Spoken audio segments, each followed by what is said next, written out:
aberta a sessão.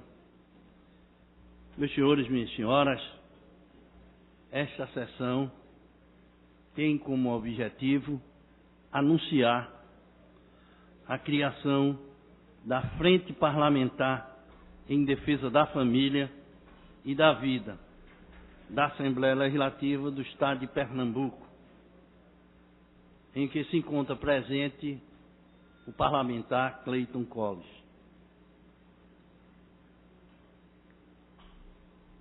Faremos nesse instante a composição da mesa.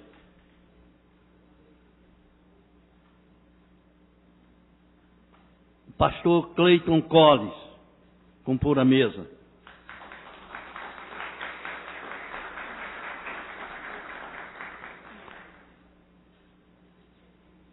O senhor Márcio Borba, coordenador Provida de Pernambuco.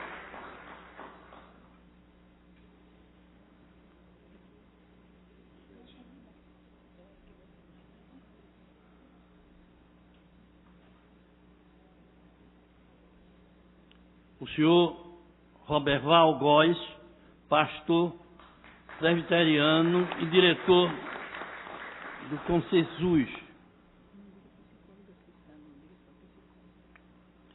Tenho a honra de convidar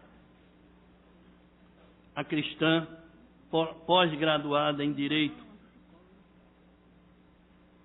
Humanos e da Saúde Mental, a psicóloga,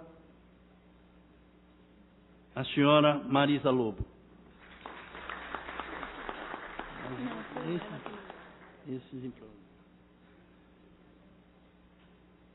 Tenho a honra de convidar, e aí eu posso falar na condição de presidente desta casa, uma das vereadoras mais brilhantes deste poder. Vereadora essa que tem desenvolvido um trabalho em defesa da luta do equilíbrio social, num programa radical antidroga, e que tem ao longo dos dias nesta casa essa que nós discutimos todos os pontos de vista de uma casa legislativa, mas ela se destaca. Primeiro, pelo amor a Deus, e segundo, pela luta em defesa de um poder íntegro e que faz realmente traduzir o sentimento da paz. A vereadora Michele Colles.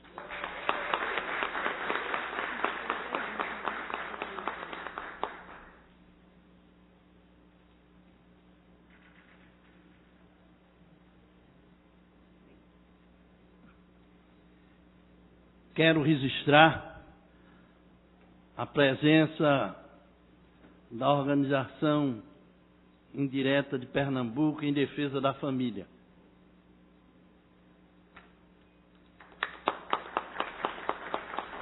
A pastora Cátia Cruz.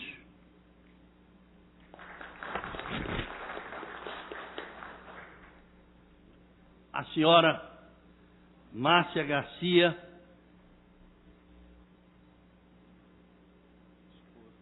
esposa e representante do arcebispo Paulo Garcia, da Igreja Episcopal Carismática.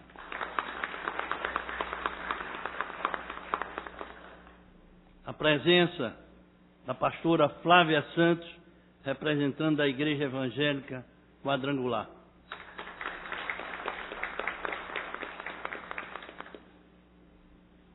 O reverendo Samuel Santos, presidente do Sinop,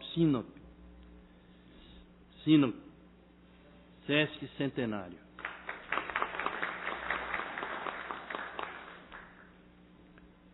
Pastor Erivaldo Costa, reitor do Seminário da Igreja Batista Nacional.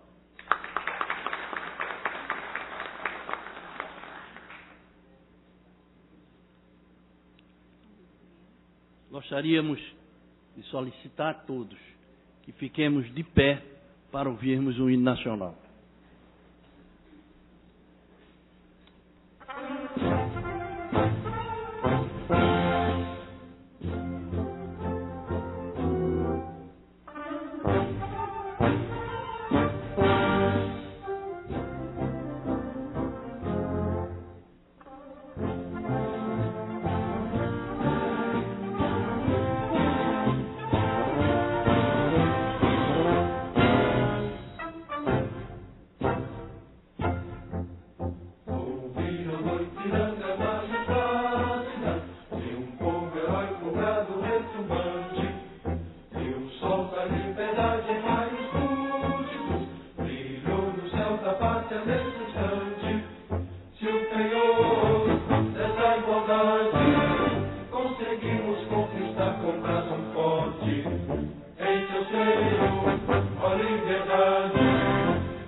Solicito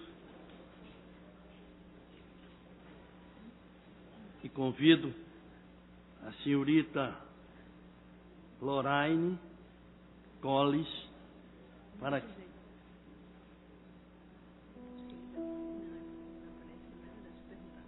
Mas agora...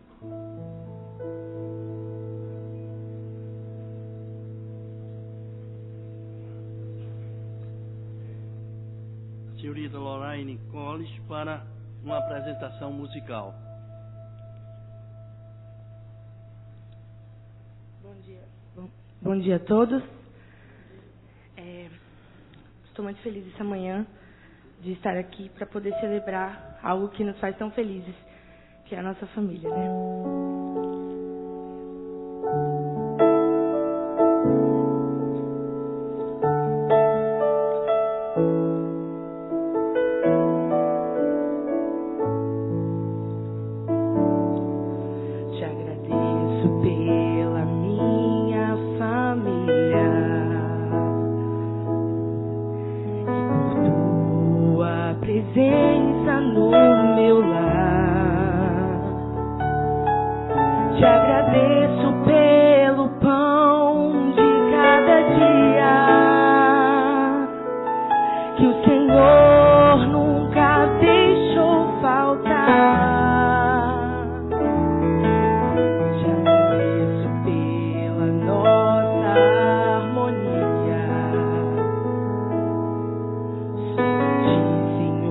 Podemos confiar.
Meus senhores e minhas senhoras, depois de nós ouvirmos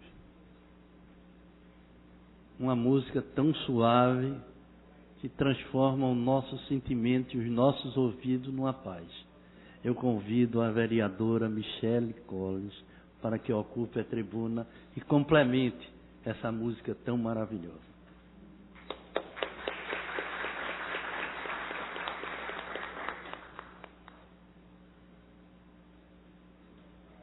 Bom dia a todos, todas. Gostaria de começar saudando o vereador Vicente André Gomes, presidente desta casa, presidente da mesa, nos dando a honra de estar conosco nesse momento tão importante.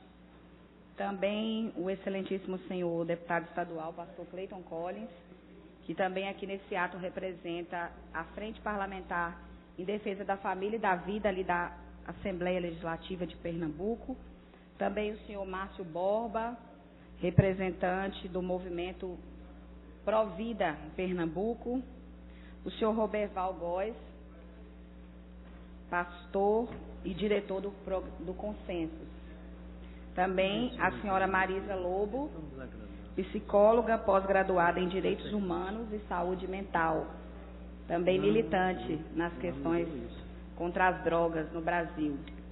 E eu gostaria, sim, de agradecer a presença de todos vocês.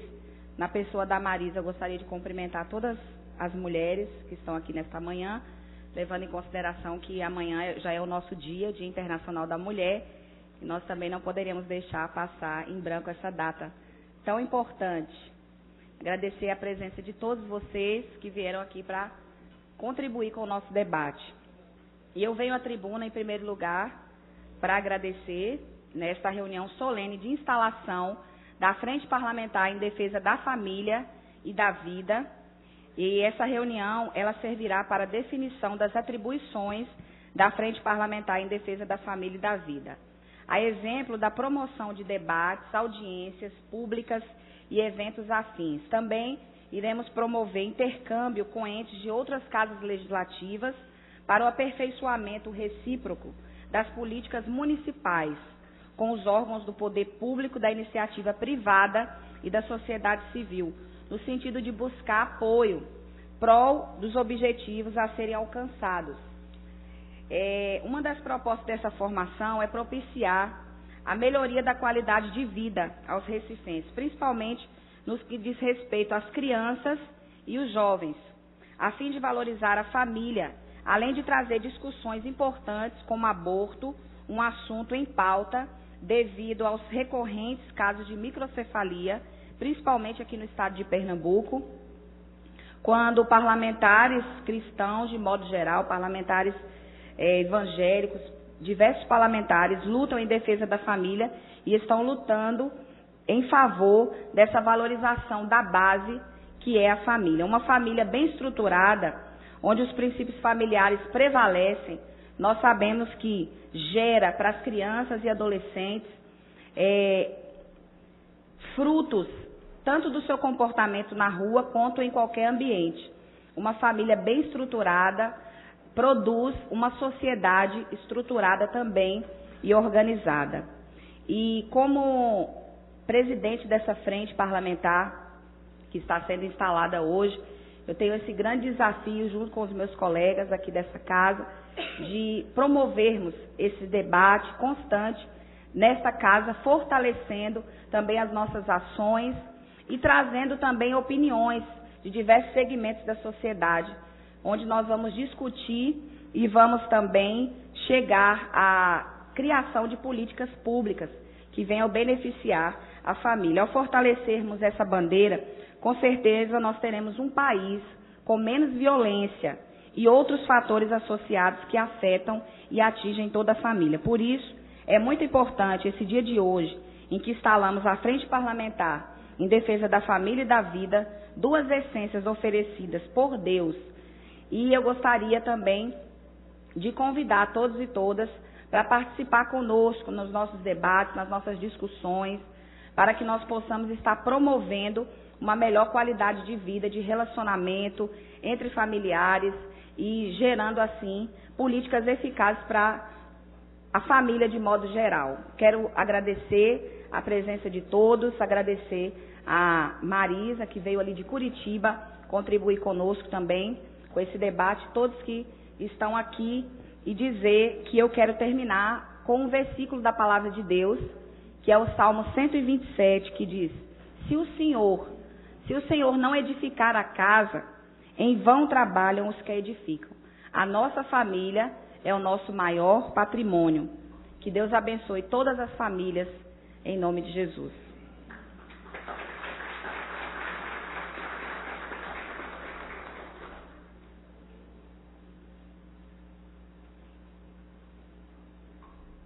Gostaria de convidar o senhor Márcio Borba para que ocupe a tribuna e faça as suas considerações. E registrar a presença da senhora Melisa, representante do Conselho de Psicologia de Pernambuco. Bom dia a todos. Cumprimentando nosso presidente Vicente André Gomes, nosso querido amigo. Cumprimentando o deputado Cleiton Collins, porto seguro dos que defendem a fé, a vida e a família na Assembleia Legislativa. A vereadora, nossa querida amiga e presidente da Frente Parlamentar, Michele Collins. Doutora Marisa Lobo, que nos contempla hoje com a sua presença e os seus ensinamentos, e o pastor presbiteriano e diretor do Consensus, Roberval Góes, parceiro e amigo da vida, da família e dos que defendem a fé no Estado de Pernambuco. Cumprimentando as entidades que aqui fazem, em nome da entidade em Direita PE, bom dia a todos. É um momento significativo a Frente Parlamentar Pró-Vida e Pró-Família ser instituída nesse momento que o Brasil volta a um novo alvorecer. Esse tal gigante adormecido resolveu acordar. Acordar para que reconheçamos que somos um país cristão. O IBGE, nos seus dados oficiais, contempla o povo brasileiro como 82% de cristãos. Na nossa Constituição, para que não houvesse dúvida, está no preâmbulo, sob as bênçãos de Deus. Não foi por acaso, foi de propósito. Estarmos, graças a Deus, num país laico. Laico porque não teocrático. Teocracia é uma só religião. O laicismo, ele não só permite a religião, como permite todas as religiões. E aumentaríamos aqueles 82% se considerarmos as igrejas que oram e adoram um só Deus. A igreja muçulmana, judia e cristã tem um só Deus, Pai de Moisés, Pai de Jesus e Pai de Maomé. E nenhum dos profetas negou o outro. Pelo contrário, Jesus reconheceu Moisés e Maomé reconheceu Jesus e Moisés no Alcorão. Nossa Senhora é mais citada no Alcorão do que na própria Bíblia cristã. Então estamos sobre a mesma bandeira de um mesmo Deus num país que certamente passa dos 90% dos que têm fé nesse Deus. E a Frente Parlamentar, que agora se instala, vem dar vez e voz a esta maioria, respeitando as minorias, mas na democracia, voto vencido é voto conquistado. Se os cristãos definem um país de acordo com a sua forma de vida, é democrático, respeitadas as minorias. E o Brasil parece que se esqueceu nos últimos 13 anos desta verdade. E nos entregamos a ideologias e esquerdopatias que nos tiraram do centro e nos levaram ao caos que hoje vivemos.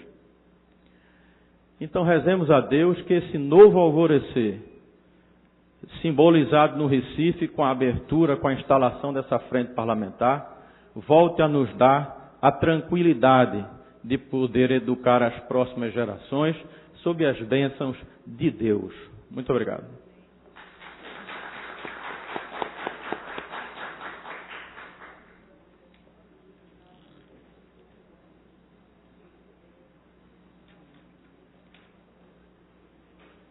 tenho a satisfação também de convidar o pastor Roberval Góes para que ocupe a tribuna.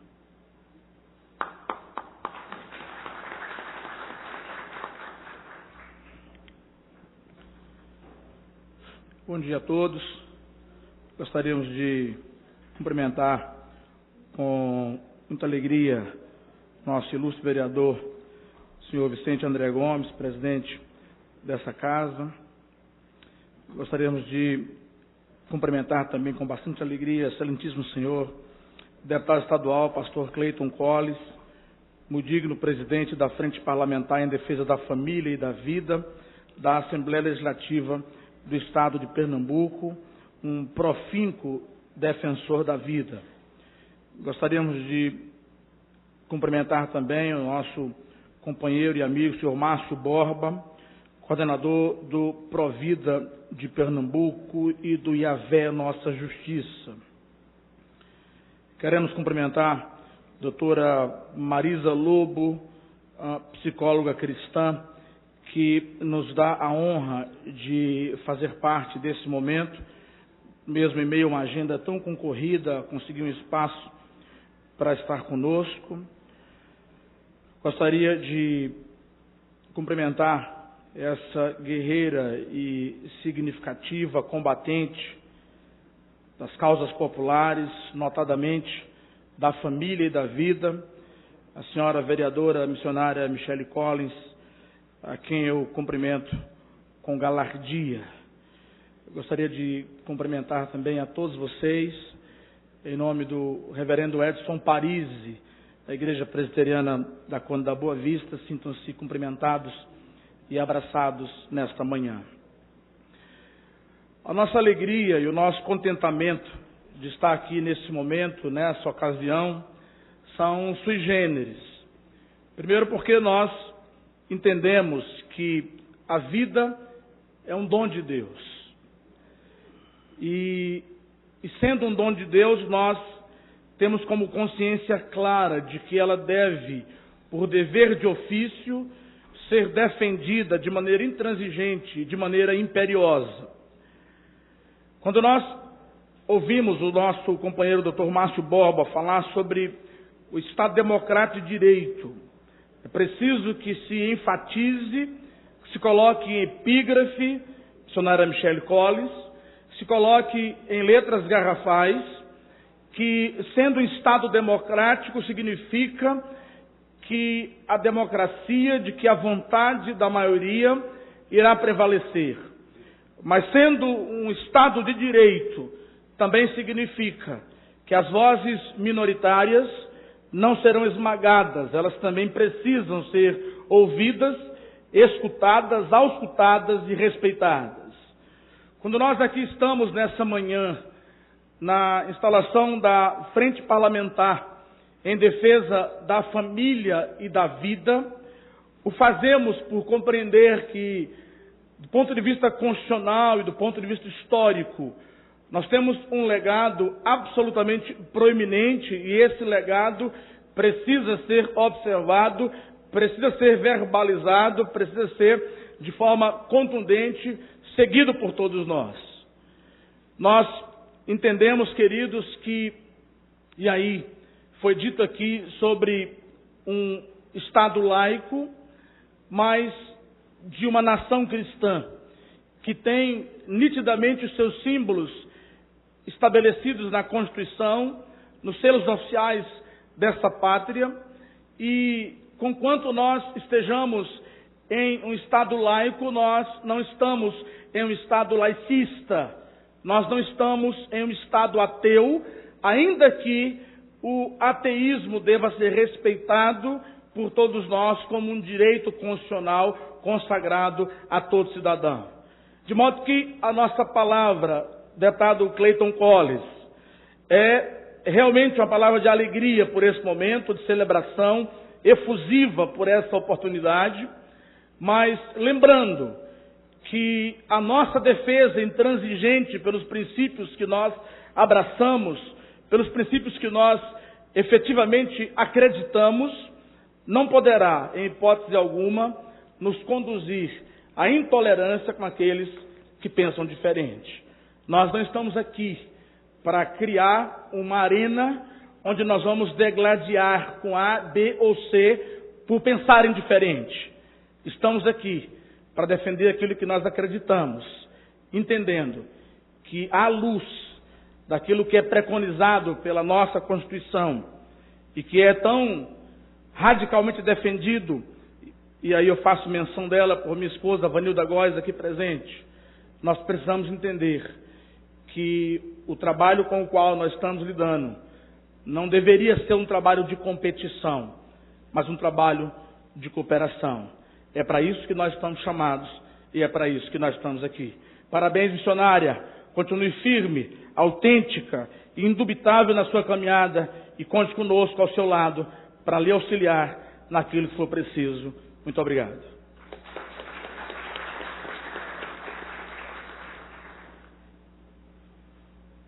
Tenho, meus senhores e minhas senhoras, a satisfação de ouvir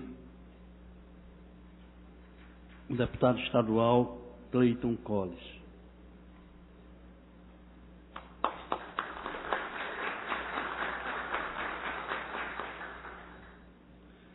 Bom dia a todos e a todas.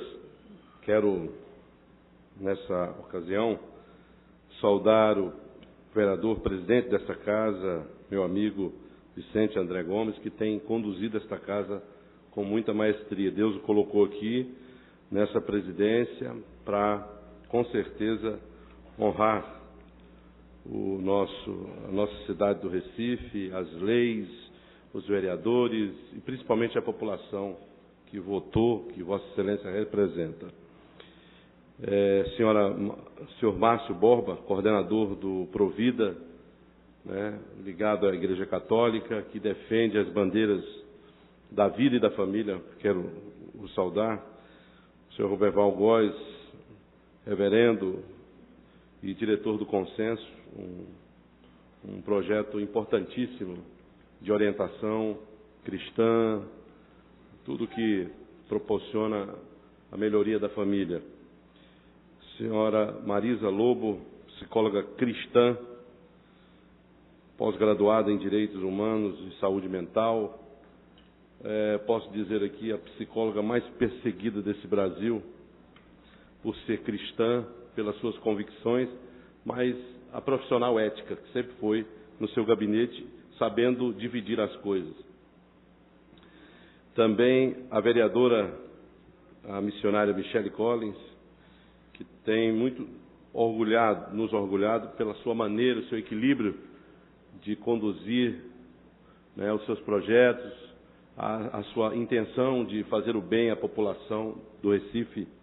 Que Deus possa estar te abençoando. Senhoras e senhores, eu, como presidente também desta frente parlamentar ali na Assembleia Legislativa, há alguns anos, militando na área de defender a nossa família, nosso território, porque eu penso que o Estado não tem que se envolver na questão da família dentro da nossa casa. Acho que o pai e a mãe têm que ter total responsabilidade de ensinar o seu filho o caminho que ele deve andar, para que ele não venha se perder na frente. Essa maior responsabilidade da orientação, principalmente dos princípios, da questão da sexualidade, da orientação, tudo isso tem que partir já de casa, do berço, da família. Não deixar que o mundo ensine, que a regra do mundo seja uma regra para a nossa família. Acho que é isso. Eu não quero pôr em questão o que já foi comentado aqui, Estado laico ou não. O que eu penso é que cada um tem que se respeitar e cada um tem que respeitar o próximo. E cada um vive a sua individualidade no sentido de se respeitar e não querer que os outros sejam também o que eu quero que elas sejam, de forma arbitrária, em forma de destruir, de pisar na nossa Constituição e pisar na Constituição maior. Para mim, eu considero que é a Bíblia Sagrada, que nos conduz de uma forma bem lúcida para o caminho da verdade. Então, missionário, eu quero parabenizar. A luta será grande. Nós estamos tendo aí as atrocidades de alguns aspectos que têm acontecido, por exemplo, na educação, a forma que estão querendo se aplicar, as cartilhas, enfim, nesta casa já tem se levantado esse debate, tanto a missionária Michele, o vereador Luiz Eustáquio, pedindo a revisão. Por quê? Porque no Brasil o Plano Nacional foi rejeitado, a ideologia de gênero. No Estado, o Partido dos Trabalhadores, que também abraçou muito essa causa de querer mudar as famílias das pessoas e querer que as pessoas tenham a família como eles pensam, né? E por isso deturpou muito a mente dos brasileiros, por ele estar no poder e ter a mídia de peso ao seu favor, mas estão sofrendo aí algumas consequências relacionadas a isso. O plano estadual, nós conseguimos uma emenda minha, né? Nós conseguimos retirar essa questão de ideologia de gênero, porque, na verdade, estava ali exposta, acho que a psicóloga deve falar mais sobre essa questão, e a gente conseguiu retirar e implementar políticas que precisam, né, dentro das escolas, que é a questão sobre a prevenção do uso de drogas, que não tem. E as escolas precisam assumir essa responsabilidade, os profissionais precisam ser treinados, porque hoje um dos maiores focos de drogadição, de tráfico, de uso, hoje são nas universidades, infelizmente, e nas escolas. Então, acho que é essa preocupação que o governo tem que ter, né? Diminuir o índice de violência, cuidar da saúde das pessoas, melhorar a educação, entre outras políticas públicas, que esse poder contribui muito, que essa casa contribui muito, tanto o legislativo como o executivo e o judiciário, que alguma das vezes nos preocupa nas suas tomadas de ações relacionadas à questão da família. Então, a lei mudou, mas o MEC, por um decreto, tem que ser colocado esse mesmo material didático, ensinando, de alguma forma, fazendo apologia às questões sexuais, enfim, as escolhas. Essa parte técnica eu vou deixar para a doutora Marisa, que ela vai falar algumas coisas para nós, para nos orientar mais. Mas a gente sabe que está havendo uma forçação de barra muito grande. E a gente sabe que tem cabeças aí, né, desses partidos que, infelizmente, têm nas suas ideologias esse processo de ideologia de gênero e de tantas outras coisas, de mexer na família dos outros. Eu acho que a opção é uma questão da pessoa para ela, mas que a gente temos que respeitar isso, mas eles também têm que respeitar o lado de cá, e que é maioria, como já foi dito aqui. Mas a gente precisa estar vigiando essas questões, de olho, como a questão do aborto, né? A gente está vendo aí que o Supremo ele está um pouquinho, né? Alguns ministros a gente ouvindo ali para ver o ponto de vista relacionado ao aborto, e a gente espera que esse processo não passe. Aliás, já existe uma deliberação quando é caso de urgência, quando o feto nasce sem o cérebro, enfim, já tem a intervenção jurídica nisso aí. Isso não precisa de querer mudar o sistema da lei para poder criar os verdadeiros matadouros, o que já existe hoje na clandestinidade. Acho que é isso mesmo. Já existe e a gente precisa estar vigiando, estar cuidando. Então, essa é uma tarefa muito forte dessa comissão. É uma pena, vereadora, que os vereadores que fazem parte não estão aqui, né? Isso já deixa, a gente fica um pouquinho na berlinda. Então, orar a Deus para que chegue mais vereadores comprometidos com a causa da família, com a causa da vida, e principalmente aqueles que defendem a sua fé, seja qual ela for, mas aqueles que defendem a sua fé com integridade, com sinceridade, com verdade, não somente com o poder pelo poder, para dizer que é por ser. Eu acho que o poder pelo poder, nós estamos vendo o resultado que está dando aí. O poder é bom para poder mudar as vidas das pessoas e ajudar as pessoas indistinta às suas religiões, às suas opções sexuais, às suas cores, enfim, é para todos. Tem que ser o bem-estar para todos, mas cada um respeitando o seu próximo. É isso que nós queremos ver.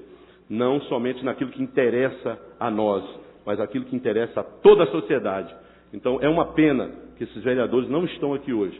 Eu quero agradecer e tenho certeza que Vossa Excelência terá uma luta grande daqui para frente, mas já conta com o apoio do presidente dessa casa. Parabéns.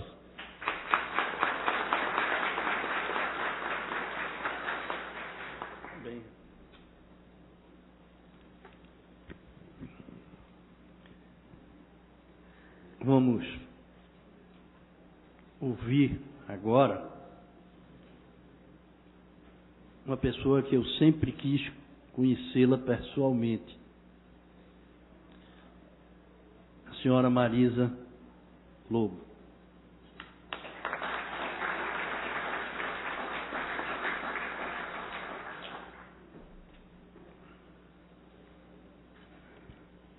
Bom dia a todos e a todas, que é politicamente correto, sempre falar da mulher, esse é o discurso, né? E algumas coisas a gente pode incorporar no nosso, né? Queria agradecer imensamente ao vereador Vicente André Gomes, sou presidente, é um prazer imenso também conhecê-lo. Ao excelentíssimo senhor deputado estadual, pastor Cleiton Collins, um grande militante das causas da vida e da família, presidente da Frente Parlamentar em Defesa da Família e da Vida da Assembleia Legislativa de Pernambuco. Ao senhor Márcio Borba, coordenador do Provida, do qual eu faço parte também, eu sou do Provida e também sou do Brasil Sem Aborto.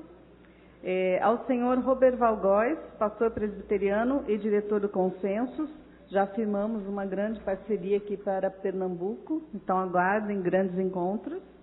A senhora vereadora Michele Collins, que gosta de ser chamada como missionária, seu direito constitucional de professar a sua fé e ser reconhecida como queira.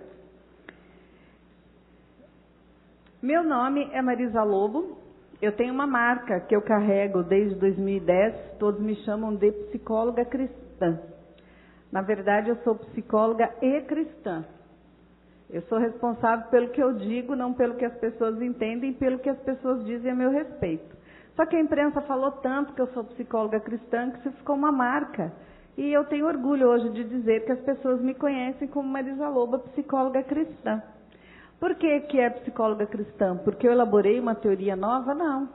Simplesmente porque as pessoas me discriminam, porque eu sou psicóloga e ouso dizer que eu acredito em Deus, que eu tenho fé.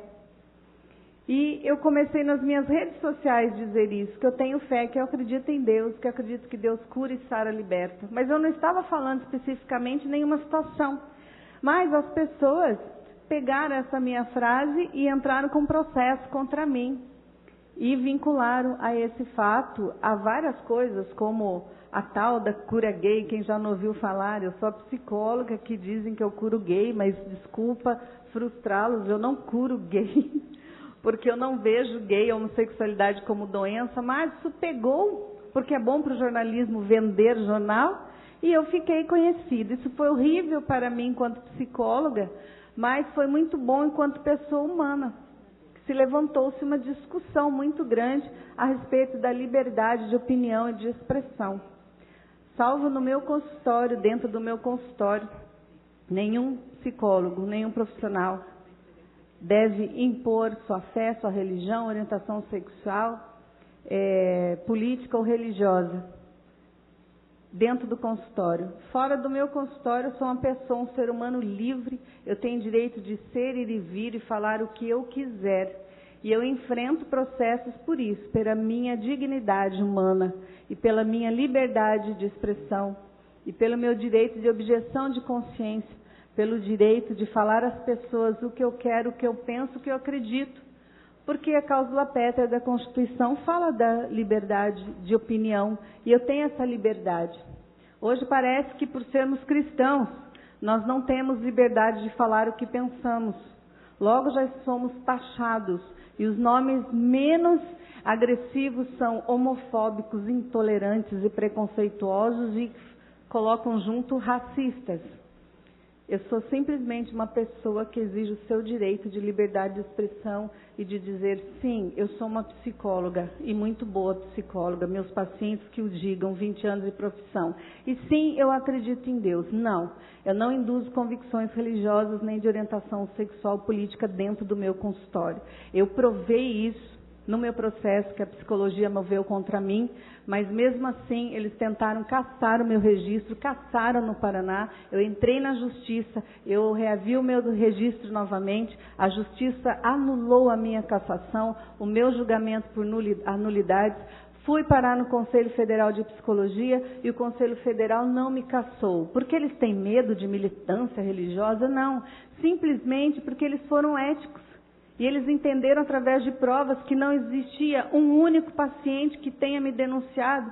Pelo contrário, 3 pacientes meus homossexuais, continuam homossexuais, foram até o conselho e disseram: ela nunca induziu convicção religiosa nem de orientação sexual. O que eu fiz foi fazer com que a família aceitasse essa pessoa como ela queria ser, como ela desejava ser, independente das minhas crenças, porque o meu paciente nunca foi cobaia nas minhas mãos. Por isso eu luto contra a ideologia de gênero nas escolas, porque eu acredito que as crianças não podem ser cobaias de movimentos nenhum, de pensamentos de desconstrução. Como exatamente psicóloga, eu entrei nessa luta, porque eu entendo também que as pessoas têm seus direitos, deputados. E a pessoa que é cristã, a sua maioria no Brasil, ela tem o direito de criar os seus filhos conforme elas querem. Isso também é direito humano e nós vamos ter que conviver com isso. Não quer dizer que porque nós acreditamos em Deus ou porque nós temos um modo de vida que vamos condenar as outras pessoas como elas vivem.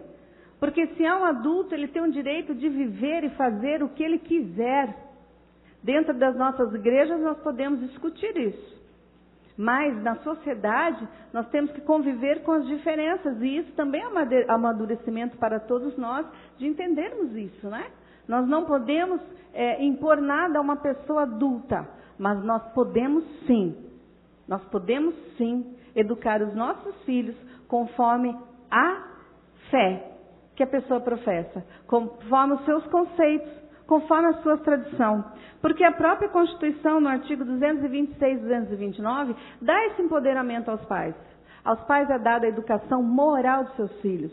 Quando um professor fala em sala de aula de masturbação, de sexo oral, sexo anal, sexo grupal, de uniões poliafetivas, ela está entrando no campo da moral.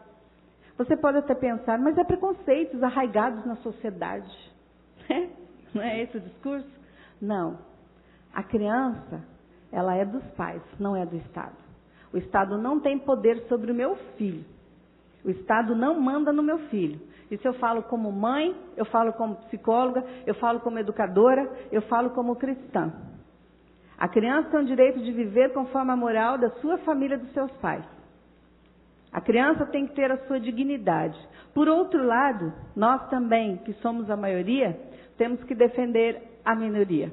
Uma criança numa escola que é transexual, por exemplo, se apresenta dessa forma, concorde ou não, nós temos que respeitar essas crianças, porque elas têm a moral dela. Então nós temos que entender que vivemos num país democrático por direito. E se vivemos, nós temos que respeitar as pessoas como elas são. Então como viver com isso?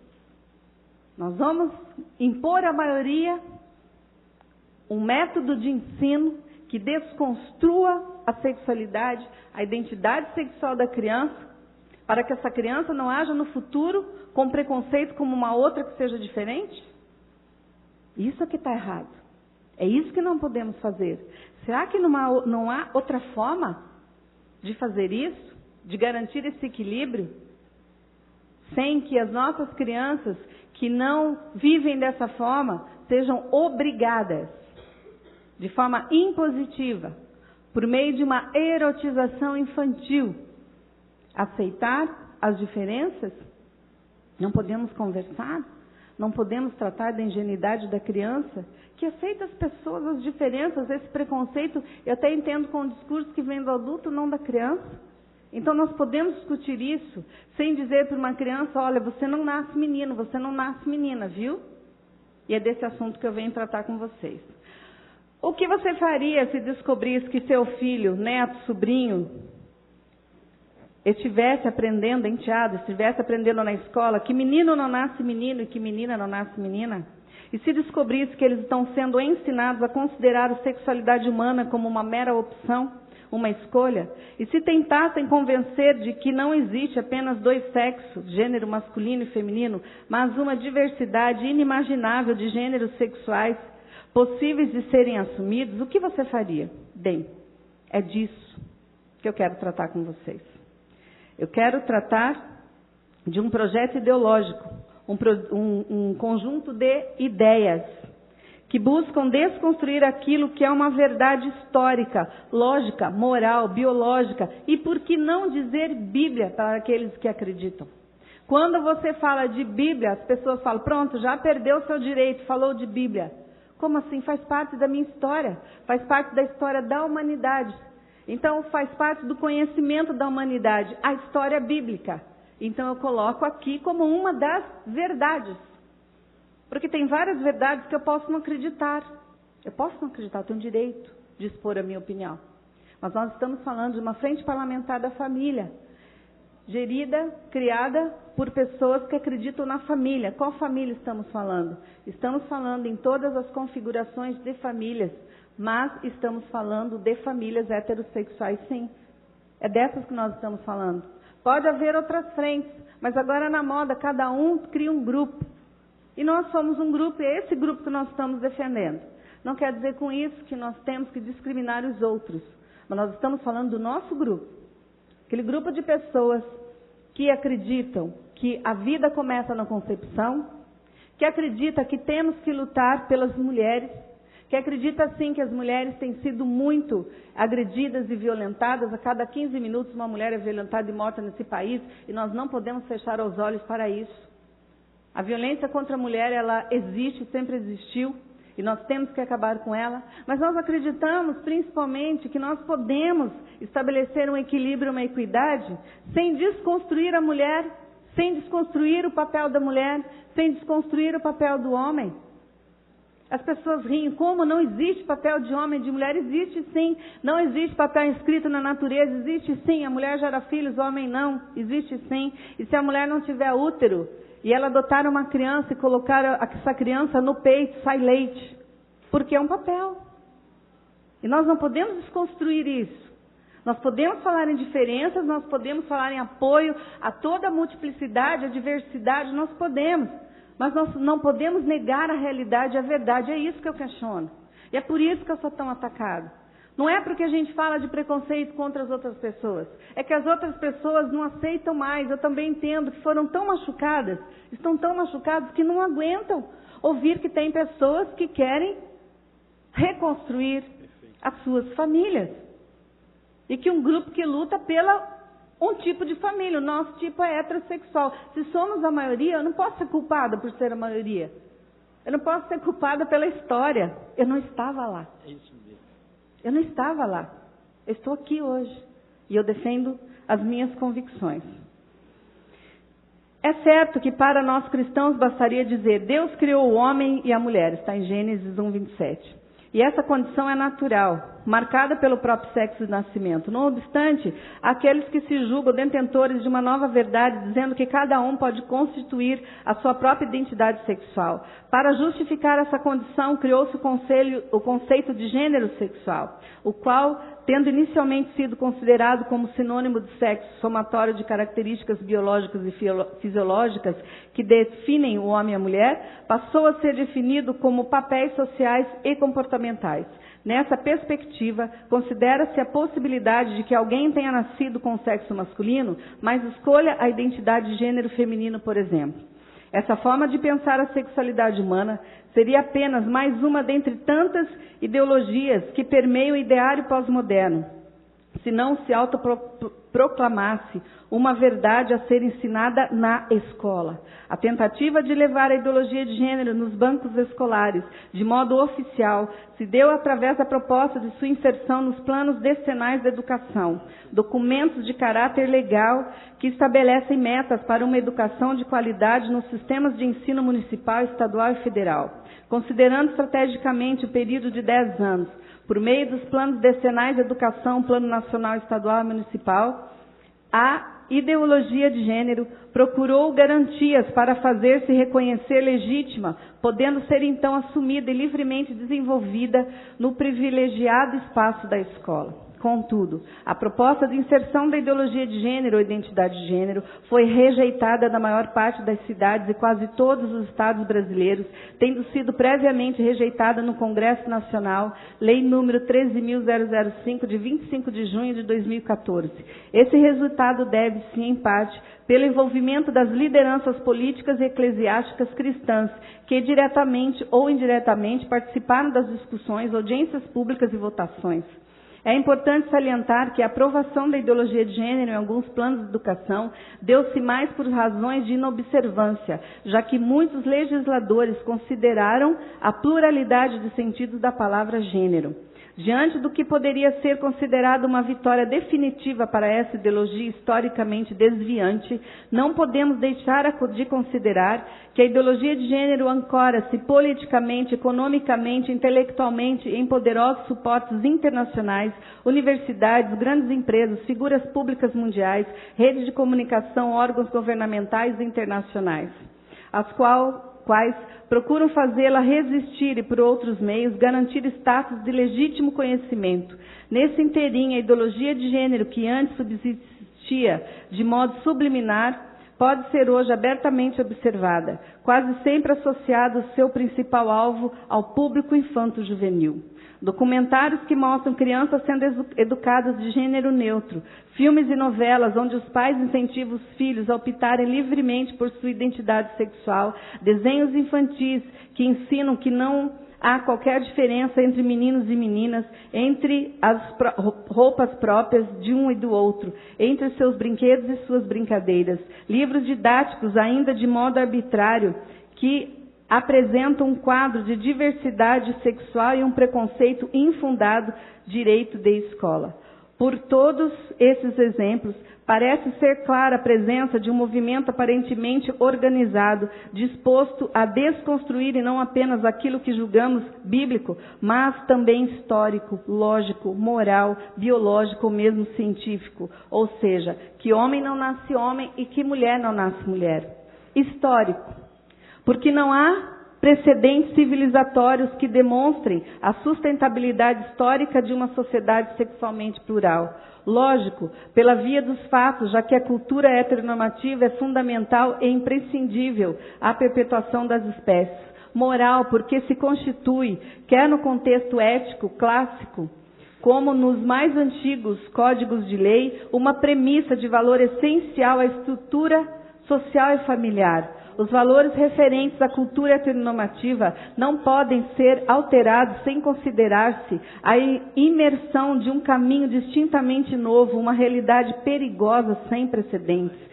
Essa é uma atitude que não pode ser tomada em caráter emergencial, intimidatório, pessoal e intuitivo, biológico, pela bipolaridade sexual manifesta e na estrutura corporal, física, emocional, psicológica e na genética humana, considerando as diferentes pares de cromossomos XX, XY, que definem a natureza de homens e mulheres. Homens nascem homens, mulheres nascem mulheres. Científico, porque dependesse da ciência a responsabilidade de uma análise sistemática e referencial. A ideologia de gênero desenvolvida no campo subjetivo das ciências humanas não pode assumir-se como conhecimento científico curricularmente proposto, sem ter sido cientificamente analisado. As prerrogativas da análise marcada nas grandes áreas do conhecimento humano, teológico, fisiológico, empírico e científico, não devem ser desconsideradas. Do mesmo modo, é imprescindível considerar seus aspectos simbólicos, éticos e, sobretudo, axiológicos. Assumir um conhecimento sem considerar suas facetas, prerrogativas, possibilidades práticas, subjetivas e constitutivas, deixa de analisar seus desencadeamentos. Desconsiderar aspectos sociais presentes e futuro, isso é uma irresponsabilidade científica. Parece ser fato que as subjetividades propostas pela ideologia de gênero vão além do contexto privado, propondo inclusive uma mudança social e paradigmática, intelectual, sexual, social, familiar, civil, educacional. A aceitação da ideologia de gênero abre espaço diretamente e indiretamente para as teorias e ideologias que a sustentam, entre elas, para além do marxismo, pós-estruturalismo e outras. A teoria e a pedagogia queer, uma perspectiva identitária, desconstrutivista, que pode desconstruir toda a ideia de identidade sexual, familiar e institucional. Dizia Silva em 2004, o queer se torna assim uma atitude epistemológica que não se restringe à identidade e ao conhecimento sexuais, mas que se estende para o conhecimento e a identidade de modo geral. Pensar queer significa questionar, problematizar, contestar todas as formas bem comportadas de comportamento e identidade. A epistemologia queer é, nesse sentido, perversa, subversiva, impertinente, irreverente, profana e desrespeitosa. Nessa perspectiva teórica, onde tudo se resume à construção histórico-cultural, busca-se estabelecer a pedagogia que possibilite menos discursos normalizadores dos corpos, dos gêneros, da sexualidade, da identidade, das relações sociais, dos processos de ensino, aprendizagem do pensamento. Isso é, busca-se desconstruir tudo aquilo que denominamos como normal. Essa proposta não é nova, mas vem ocorrendo paulatinamente, tendo como meta principal a desconstrução de valores cristãos. Durante séculos, os valores cristãos sustentaram o pensamento ocidental. Homem e mulher são criaturas criadas por Deus.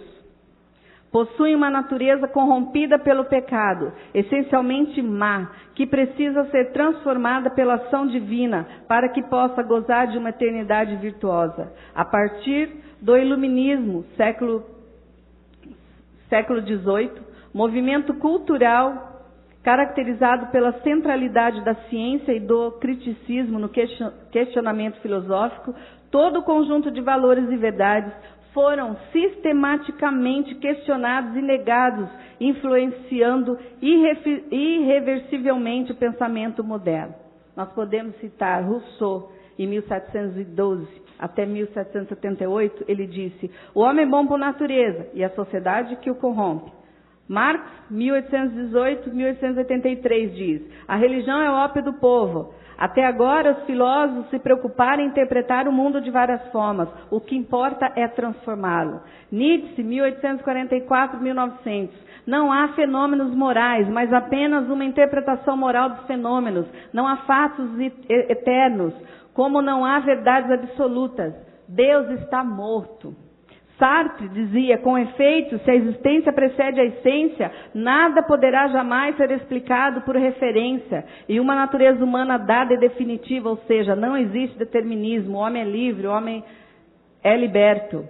Simone de Beauvoir, em 1908-1986, que nada nos defina, que nada nos sujeite, que a liberdade seja a nossa própria substância, já que viver é ser livre. Judith Butler, 1908, a grande promotora da ideologia de gênero, da teoria que nós chamamos da teoria queer, que nós chamamos de ideologia de gênero, diz: nós queremos educar nossas crianças, ou as crianças das outras pessoas, para entender que isso, gênero, é um problema altamente debatível. Para além da ótica filosófica e a desconstrução de valores, a geração pós-guerra, desiludida com os ideais religiosos e humanísticos, que pouco fizeram frente às sangrentas batalhas mundiais, vivendo a iminência de uma terceira grande guerra, foi conduzida a uma perspectiva hedonista, buscando aproveitar da melhor forma o tempo presente, sob o slogan: faça amor, não faça guerra. Uma geração passou a valorizar a vida presente em detrimento às responsabilidades futuras.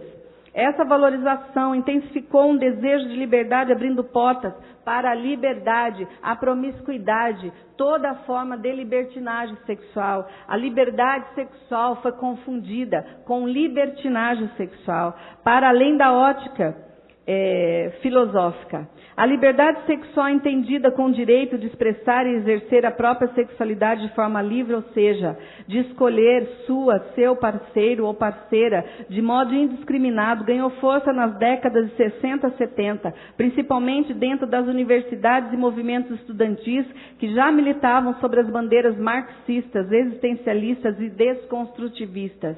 Conduzida pela música, a arte e a literatura, o ideal de liberdade sexual tornou ares políticos, alcançando distintos espaços, fortalecendo os movimentos feministas, LGBTs e tantos outros. Todos esses contextos foram se fortalecendo gradualmente, movidos pelo desejo de uma falsa liberdade. Falsa porque não há liberdade sem limites. Então, é uma falsa liberdade. A cada dia, novas perspectivas buscam subverter antigos valores, estabelecendo assim um novo pensamento politicamente correto.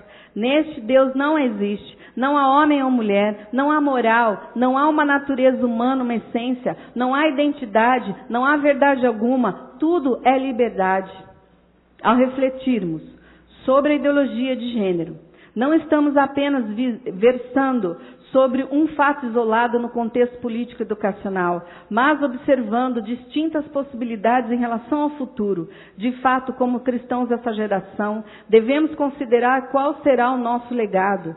Há uma responsabilidade espiritual, ética e histórica frente à realidade que nos cerca. Homem e mulher não podem ser tratados como meros conceitos ideológicos.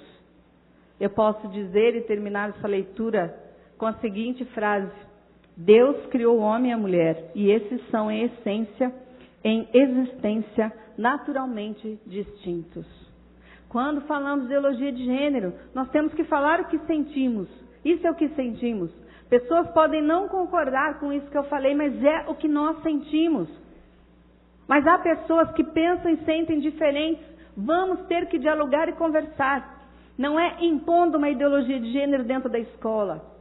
Se o Plano Nacional de Educação foi aprovado sem ideologia de gênero, nacional, estadual, municipal, por que as cartilhas já estão nas escolas com ideologia de gênero, com conteúdo moral?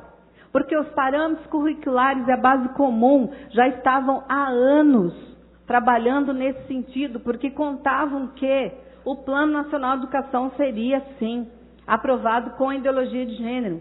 Não contavam com a militância, sim, cristã, por quê? Nós gritamos também, nós aprendemos, porque os nossos filhos devem ser criados conforme nós queremos, salvo em casos onde há violência psicológica, violência física, abuso sexual, nós estamos falando nisso. Por outro lado, também nós temos que entender que existem pessoas diferentes, que todos nós somos diferentes. Quando nós falamos em igualdade, nós falamos em igualdade de direitos civis, nós temos que ter todos.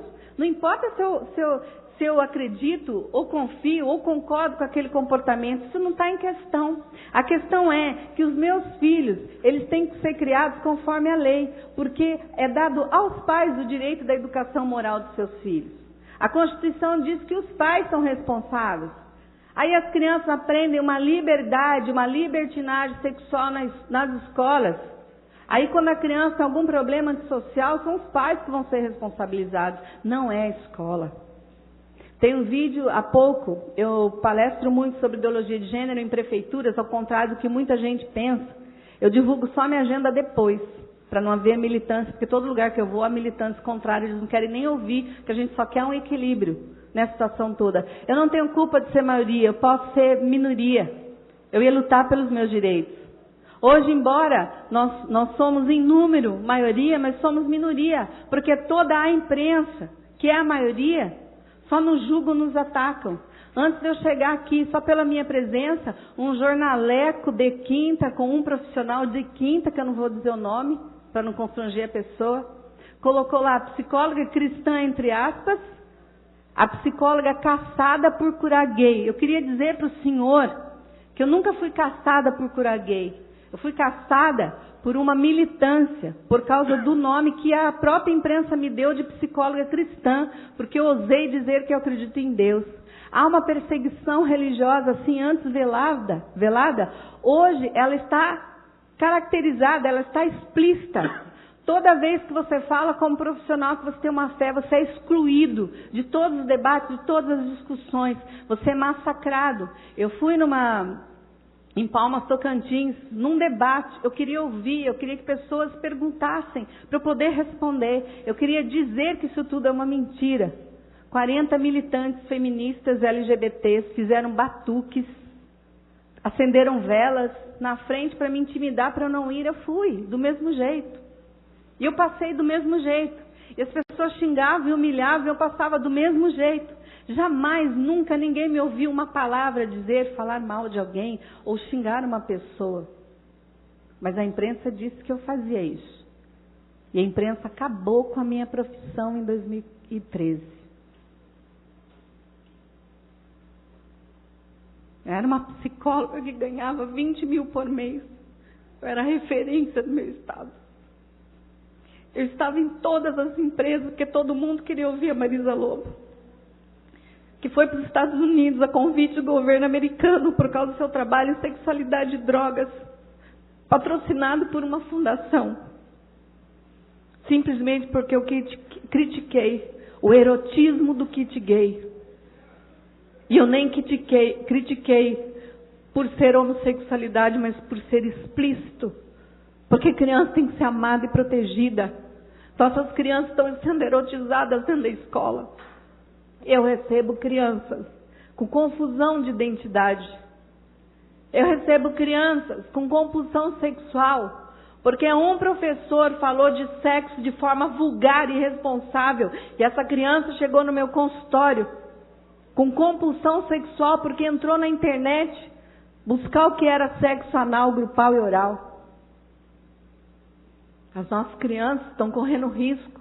E esses profissionais irresponsáveis, que não sabem estabelecer o equilíbrio, eu recebo apoio de homossexuais, professores homossexuais. Hoje são os que mais me ajudam e concordam comigo. Eu posso falar de liberdades, eu posso falar de respeito às diferenças. Eu ensino as pessoas do nosso meio que nós temos que tratar as pessoas com respeito e dignidade. Mas nem por isso eu vou erotizar as crianças na escola e eu vou concordar com esse erotismo. E se para isso eu tiver que ser processado de novo, como eu já estou, eu serei. Porque alguém tem que ter a coragem. Os profissionais estão amarrados, os psicólogos clínicos amarrados, porque eles não podem falar a verdade. Nós não estamos falando de orientação sexual, nós estamos falando de gênero. Destrói a identidade da criança. Quando nós falamos em gênero, estamos atribuindo as diferenças sexuais, nós temos que falar em gênero dentro das escolas. Quando nós falamos das diferenças entre homens e mulheres, quando nós ensinamos os nossos meninos a respeitar as nossas meninas a respeitar os nossos meninos. A nossa sociedade, ela está sem homens, os nossos homens efeminados. Daqui a pouco vai acontecer com o Brasil o que acontece nos países nórdicos, onde começou a ideologia de gênero, que lá o país está acabado, sem homens que defendam as suas mulheres, as mulheres sendo violentadas. Então o que aconteceu? Se o problema era a religião que discrimina a mulher, por que a mulher que tem tanta liberdade hoje, ela é tão massacrada? Por que ela é tão violentada? Alguma coisa aconteceu. Alguma coisa não está certo. Acabar com os homens, com a masculinidade dos nossos homens, vai desequilibrar a natureza, só isso. Eu não estou falando de orientação sexual.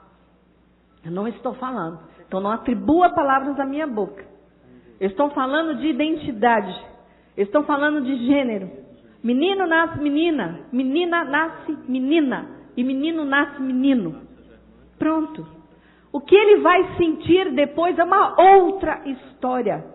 Nós não vamos confundir isso, porque a criança, ela tem que estar de acordo com a identidade dela. Mesmo que o meu filho seja homossexual, ele vai aprender que ele é menino, que ele é homem. Se ele quiser mudar isso depois, isso é problema dele, ele é adulto. Mas enquanto crianças, nós, enquanto frente parlamentar da família, nós vamos lutar pela família. E eu sei que constitucionalmente eu tenho os meus direitos, porque tem promotor de justiça, juiz, que me ampara na questão legal hoje. Porque eles sabem que eu não estou falando de preconceito. Eu estou falando de uma loucura chamada ideologia de gênero, teoria queer, que foi rechaçada nos países nórdicos e que veio para o Brasil porque querem políticas públicas, porque tem verbas por trás. Ninguém luta e briga por nada, para a desconstrução das crianças dessa forma. Se você quer discutir comigo a respeito de violência contra a mulher, diferença dos gêneros, para garantir a equidade, os direitos das mulheres, vamos discutir. A Comissão da Família tem que ser pró-mulher. Mas esse feminismo que defende gênero, só o gênero, independente do sexo de nascimento, esse não representa mulheres. Porque nós mulheres, nós temos sim todo um aparato biológico. Nós temos câncer de mama porque temos seio. Nós temos câncer de útero porque temos útero. Nós engravidamos, nós damos à luz, nós temos hormônios e nós temos cólica. Então, por mais que o meu gênero seja masculino e eu queira achar que eu sou um homem, ainda vou ter que ser defendido como mulher, porque as políticas públicas têm que ser voltadas para mim, porque ainda eu vou ter todo esse aparato biológico. Ainda que você, homem, se sinta uma mulher, você vai ter que ser defendido como homem nas políticas públicas, quando se tratar da sua saúde física. Porque você pode se sentir, mas você não é. Mas nós podemos respeitar as diferenças. Respeitar o homem que se sente, a mulher que se sente. Você pode ser o que você quiser e viva a diversidade e a pluralidade. Agora, se eu posso ser o que eu quiser, eu posso ser uma psicóloga que acredita em Deus, uma mulher que batalha pela vida, que é contra o aborto, contra as drogas, contra a prostituição. Esse é o meu direito constitucional. É o direito que eu defendo.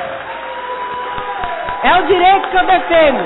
E se isso é chamado de preconceito, então eu tenho um preconceito estabelecido. Porque eu também sou um ser humano. Eu também sou mulher. Eu tenho sido humilhada por falar que a minha família, minhas crianças têm que ser protegidas. E eu vou até o final. Porque todo lugar eu vou encontrar pessoas como vocês, eu vou encontrar deputados como o pastor Cleito, eu vou encontrar vereadoras, eu vou encontrar presidente de Câmara, porque nós estamos encontrando professores, secretários de educação, me chamando em off para ensinar que nós temos que garantir um equilíbrio na nação, gente. As crianças que se sentem diferentes, elas precisam ser acolhidas e respeitadas. E eu ensino meu filho a respeitar o homossexual, o transexual, o que você achar que você é, porque a Constituição te dá esse direito. Mas eu quero ser respeitada. Eu não sou psicóloga cristã, entre aspas, seu repórterzinho de quinta. Eu não fui caçada porque eu curo gay, não, porque eu nunca disse que gay era doença. Profissionais como você, antiéticos, que criou esse nome para mim. E eu tenho que te agradecer, porque hoje eu sou conhecida como psicóloga cristã. E eu tenho palestrado. E hoje eu ganho muito mais do que eu ganhava enquanto eu era simplesmente uma psicóloga. Foi isso que o conselho disse para mim. Vá, larga da psicologia e vá ser pastora. Pois eu também sou pastora e tenho orgulho de dizer que sou pastora. Eu prego sim a palavra de Deus. E eu falo a verdade para as pessoas. Porque é um direito constitucional meu. Muito obrigada, vereadora. Muito obrigada, deputado. Muito obrigada, reverendo. Muito obrigada. Nós estamos vivendo uma era de resistência. Universitários, resistam a esse marxismo cultural, a essa esquerdopatia que inundou as faculdades. Resistam. A nossa bandeira é verde e amarela, não é vermelha. A nossa bandeira não é vermelha, verde e amarela. Resistam como cidadãos dignos. Essa esquerdopatia acabou com o nosso país, mas há em tempo de reconstruir o país. Por quê? Porque somos a maioria. Muito obrigada.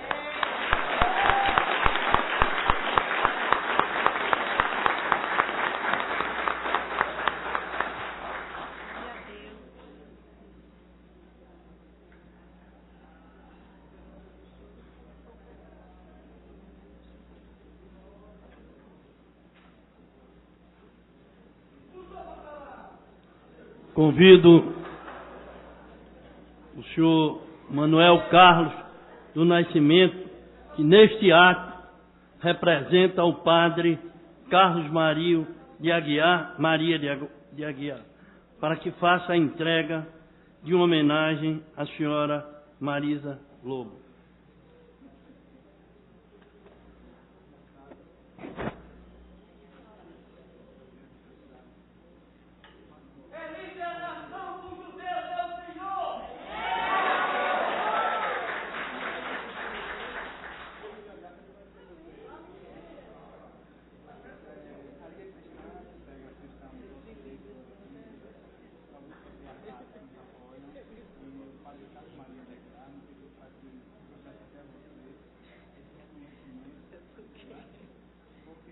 Apraz-nos felicitá-la pela vossa disposição em seguir os passos de nosso Senhor Jesus Cristo, no que mais agrada aos olhos divinos, a defesa da família.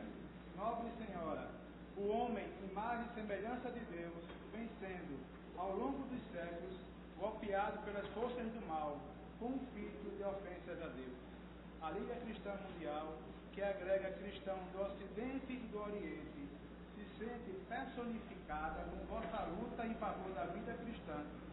Humildemente, osculamos vossas mãos, desejando que a Virgem Santíssima, Mãe de Cristo e Esposa do Espírito Santo, encha os penhores de graças e favores celestiais. Doutora Marisa Lobo, quem ama a Deus, ama os homens. Paz e certo.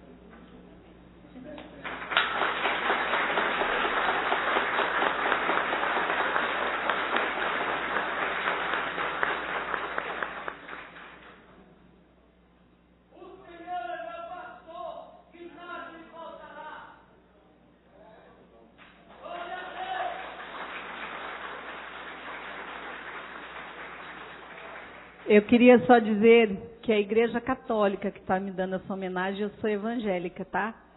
Para vocês saberem que a gente vive numa diversidade religiosa e nós respeitamos sim as diferenças. Dizem que não, mas nós respeitamos. Eu acolho com todo amor e carinho.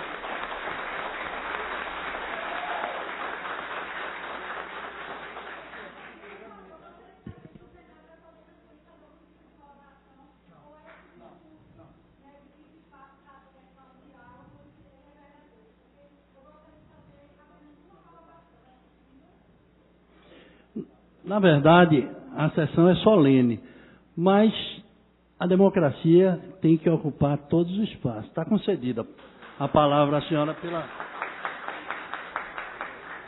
Microfone, mas tem lá na mesa. Olhe. Está funcionando?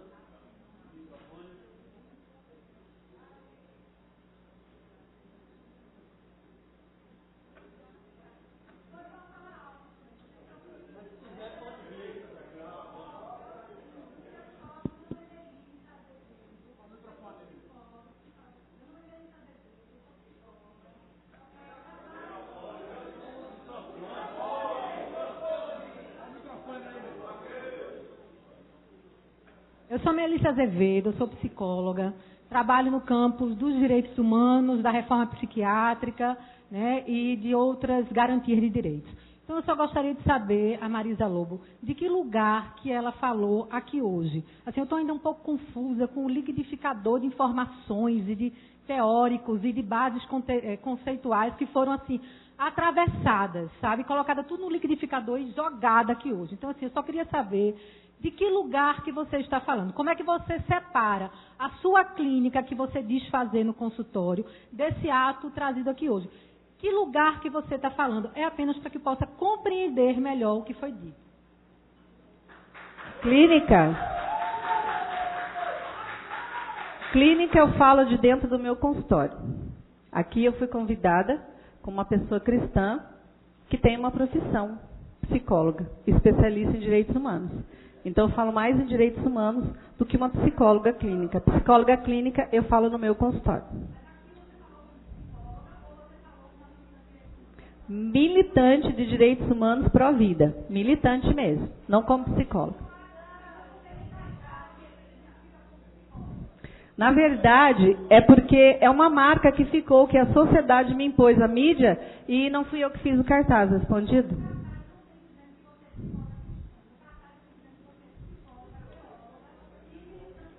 Sim, porque eu não posso esconder o que eu sou. Estudei, paguei minha faculdade 9 anos, é muito caro. Então o título é um direito meu e eu pus o meu título. Só isso.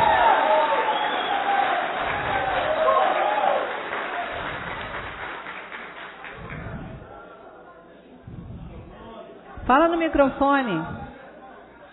Você sabe, tanto quanto a gente, que se apresenta como tal, você tem que se falar respaldado no campo da psicologia. Então, de acordo com o que foi trazido aqui hoje, que argumentos conceituais, técnicos, metodológicos, estéticos do campo da psicologia você apresentou aqui hoje? Na verdade, eu falei como militante. Eu falei, volto a dizer, como militante. Não sei se você reparou, eu falei só históricos e eu falei como direitos humanos.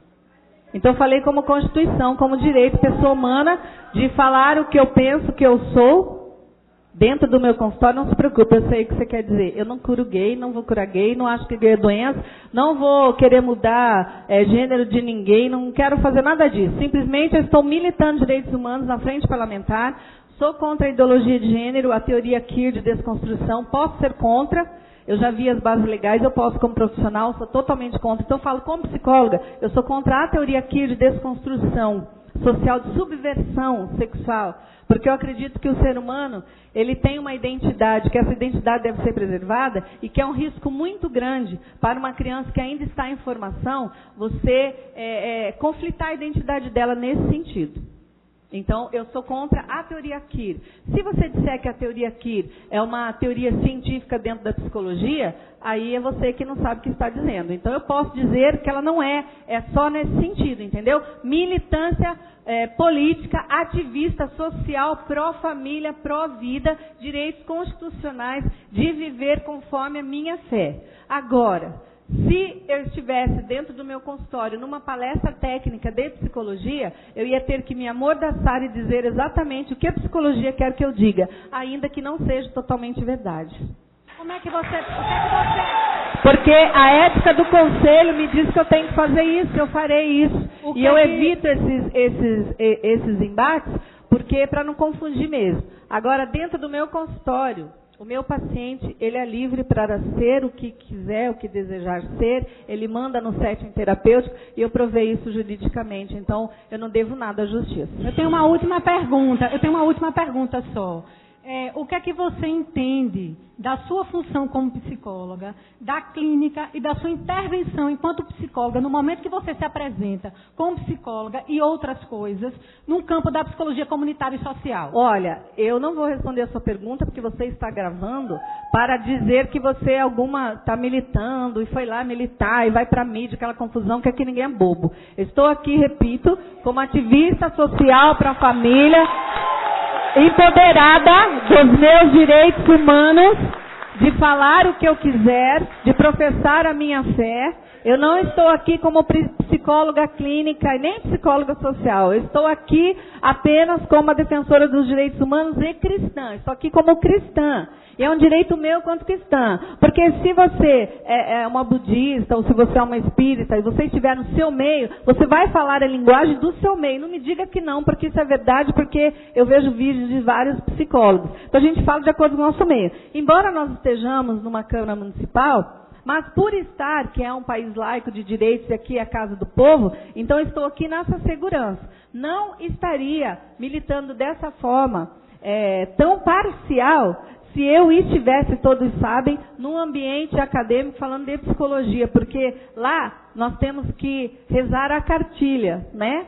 Da psicologia, do código de ética, independente se concordamos ou não. Essa que é a verdade. Então pode gravar isso, está gravado e é assim. Eu não posso ser punida porque eu disse isso. Sim, mas é verdade. Então assim, eu apenas luto por uma psicologia sem ativismo político, que exclui o cristão de qualquer discussão, entendeu? Que exclui o conhecimento histórico cristão de qualquer discussão. É só isso.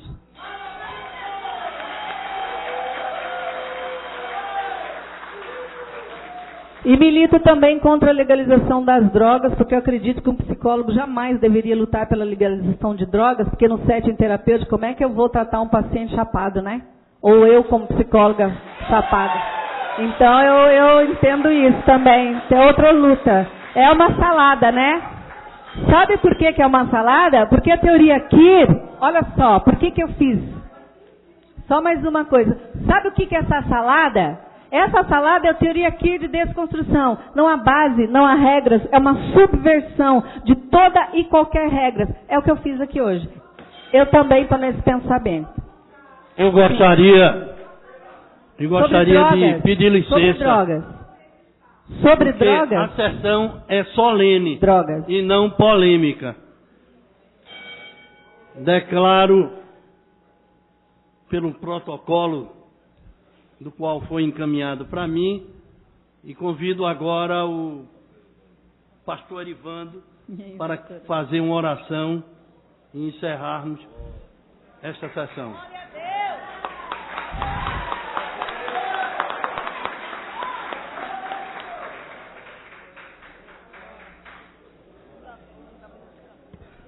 Queridos, eu quero convidá-los a se colocar de pé, aqueles que puderem. Nós vamos agradecer a Deus por esse espaço, pelo aprendizado, por aquilo que a gente pôde ouvir. Né? Vamos pedir a Deus essa graça. Laico não assista, querida.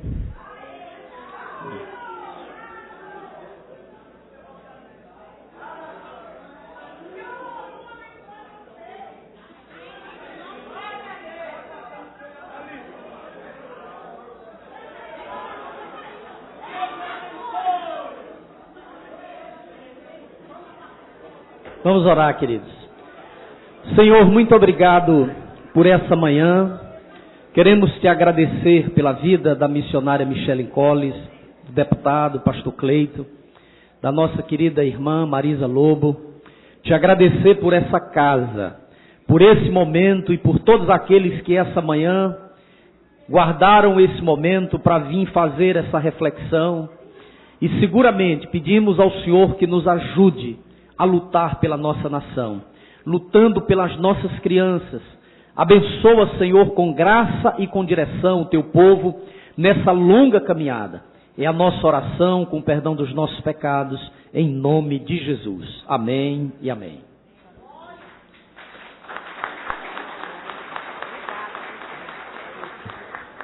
Meus senhores e minhas senhoras, a presidência desta casa,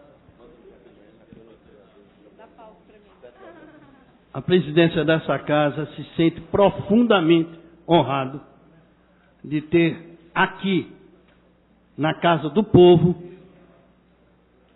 participarmos de uma sessão tão inteligente, uma sessão tão boa. Uma sessão que, do início até o fim, foi levado o nome de Jesus, no pensamento, na palavra e na ordem.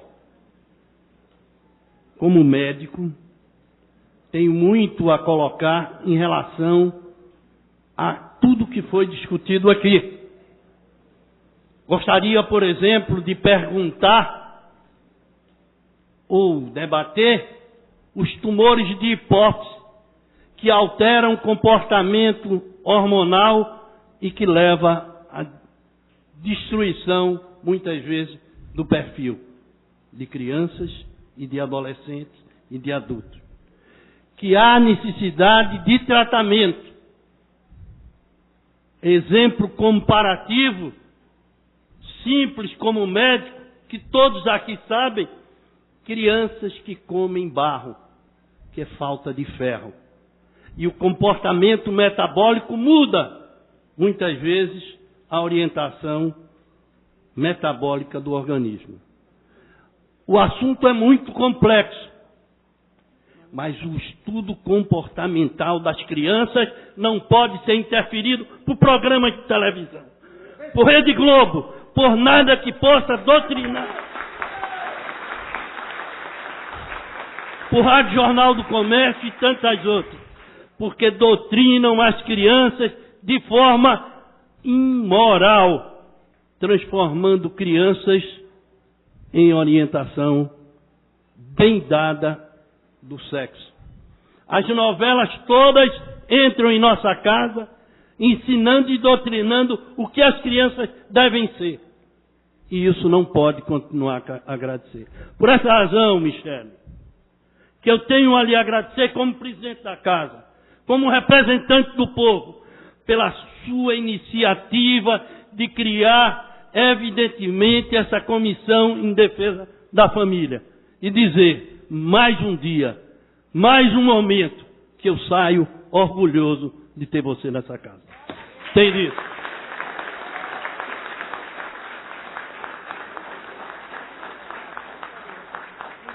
Amanhã, em Jaboatão, 7 da noite, a doutora Marisa estará lá.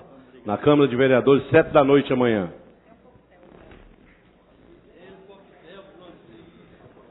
Tem um coquetel no jardim da casa.